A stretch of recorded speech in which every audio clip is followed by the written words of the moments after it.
નમસ્કાર વિદ્યાર્થી મિત્રો, આપ સર્વે મિત્રોનું સહૃદય દિલથી હાર્દિક સ્વાગત છે આપણી ચેનલ એવી ગુરુ જ્ઞાન શાળાની અંદર.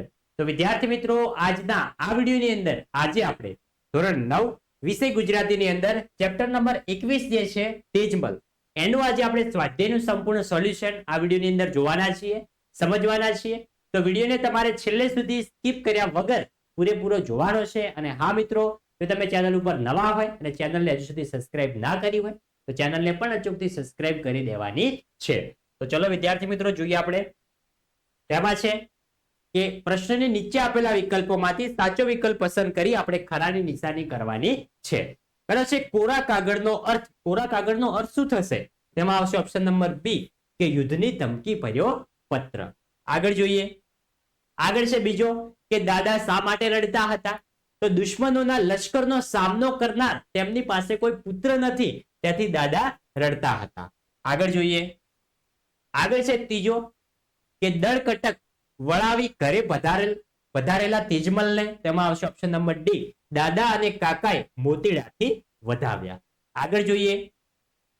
આગળ છે ચોથો, નીચેનામાંથી કયું વિધાન તેજમલને લાગુ પડતું નથી? તેમાં આવશે ઓપ્શન નંબર સી કે તેજમલ સૌ સાથીડાની પાછળ રહ્યા, એ વિધાન લાગુ પડતું નથી. બાકીના 3 વિધાનો છે એ મિત્રો લાગુ પડે છે, જે આપણા કાવ્યના આધારે લીધેલા છે. આગળ છે બીજો, નીચેના પ્રશ્નના 2-3 વાક્યની અંદર આપણે જવાબ આપવાના છે. પહેલો, દાંત રંગાવ્યા બાબતે તેજમલ કયો ખુલાસો આપે છે? તો તેજમલ નાનો હતો ત્યારે મોસાળમાં ગયો હતો અને મોસાળમાં એમના હોશીલા મામીએ દાંત રંગાવ્યા હતા પોતાના. આગળ છે બીજો કે સોનાની દુકાને તેજમલ કઈ કસોટીમાંથી પાર ઉતર્યા તે જણાવો. તો તેજમલ પોતાના સાથીઓ સાથે સોનાની દુકાને ગયા. ત્યાં સ્ત્રી અને પુરુષની પરખ કરવાની હતી. સામાન્ય રીતે પુરુષે પુરુષના ઘરેણાની પૂછપરછ કરે અને સ્ત્રી હંમેશા સ્ત્રીના ઘરેણાની કિંમત પૂછતી હોય છે, પરંતુ અહીં અવળું થયું. તેજમલે બેરખાની કિંમત પૂછી. આ રીતે સોનાના ઘરેણાની દુકાને તેજમલ પોતાની ઓળખ છુપાવવામાં કામયાબ રહ્યો હતો. આગળ જઈએ. આગળ છે ત્રીજો, નીચેના પ્રશ્નના 7-8 લીટીની અંદર જવાબ આપણે આપવાના છે. બરાબર છે. તેજમલે ઓળખવા સાથીઓએ કઈ કઈ પરીક્ષા કરી અને આ પરીક્ષામાં તેજમલ કઈ રીતે પાર ઉતર્યા એ આપણે આપણા શબ્દોની અંદર લખવાનું છે. તો જોઈએ આપણે એનો જવાબ. તો દુશ્મનો ઓળખી ના શકે તે માટે તેજમલ બધા સાથીઓને વાણિયાની દુકાને લઈ ગઈ. તે જાણતી હતી કે ત્યાં સ્ત્રી અને પુરુષ બંનેની કસોટી થઈ જશે, કેમ કે પુરુષ પાઘડીના મૂલ પૂછશે અને સ્ત્રી ચૂંદડીના મૂલ પૂછશે, પણ તેમ થયું નહીં. આથી પુરુષોએ ચૂંદડીની કિંમત પૂછી અને તેજમલે મોડીદું પસંદ કર્યું. આવી જ રીતે તેજમલ સોનાની દુકાને લઈ ગયા. ત્યાં પણ પુરુષોએ સ્ત્રીના જુમણામાં મોહાયા, પણ તેજમલ ઠાકોરે તો બેરખા પસંદ કર્યા હતા. આ તેજમલ પરીક્ષામાં પાર ઉતર્યા હતા, પોતે પોતાનો વેશ છુપાવવાની અંદર પાર પડ્યા હતા. આગળ છે બીજો કે સ્ત્રી સહજ કઈ કઈ લાક્ષણિકતાઓ કાવ્યમાં વર્ણવાવી છે, એ લાક્ષણિકતાને છુપાવવા તેજમલની સી યુક્તિઓ છે એ આપણે લખવાની છે. તો જો સામાન્ય રીતે સ્ત્રીઓ આભૂષણોનો બહુ જ શોખ હોય છે, સાથે અંબોળો વાળે છે, હાથમાં બાજુબંધ લોકેટ પહેરે છે, પગમાં ચાંજર અને હાથમાં બંગડીઓ પહેરે છે. આ સ્ત્રીની સહજ લાક્ષણિકતાઓ છે.